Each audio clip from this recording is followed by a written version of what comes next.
Hi everyone, this is Lou. This is part of my QCAT series, and in this video I am going to clarify what is determined to be urgent and non-urgent when you are deciding on making a QCAT application. Should you file it incorrectly, you will delay your whole case. A lot of landlords get very confused about what is deemed as an urgent matter and what is deemed a non-urgent matter when it comes to making their application to QCAT. Now, this may sound like it should be procedural, but it is one of the biggest reasons a lot of cases get delayed, because QCAT will not hear a case if the matter has been filed under the wrong category.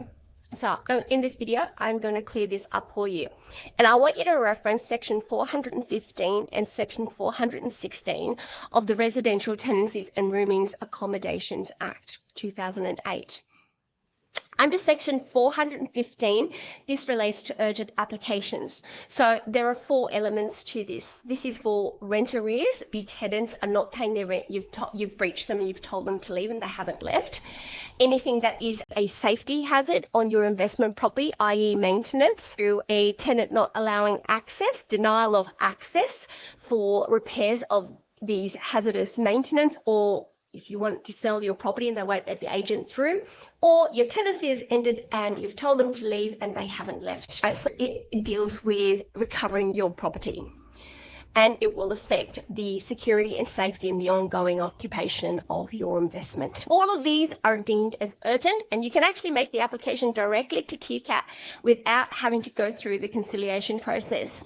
Now, for everything else, it is non-urgent, and it is covered under section 416 of the Residential Tenancies and Roomings Accommodations Act, and it deals with disputes, compensation claims, bond disputes, and it deals with any damages on a property, and it deals with claims over rent increases as well. You have to go through the RTA conciliation process, and before you put in a QCAT application, you need a NOD, which is a Notice of Unresolved Dispute. As a summary, if your rent is in arrears, then you can go straight to QCAT after you have followed the notice to re-breach and notice to leave. Only after the notice to leave has expired can you make an urgent application to Q to get your property. Before you do lodge your application, I want you to consider, does it affect the occupational safety of your property? Did you want the tenants out? Are you entitled to have your property back?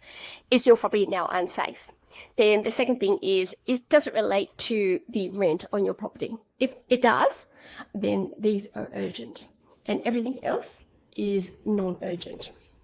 If this video has clarified this particular issue for you, can you please like, follow and share? I am in the process of building up enough followers so that I can actually go live and do live workshops that will deal with all property management, referencing the Residential Tenancies and Roomings Accommodations Act, because that's what I specialize in.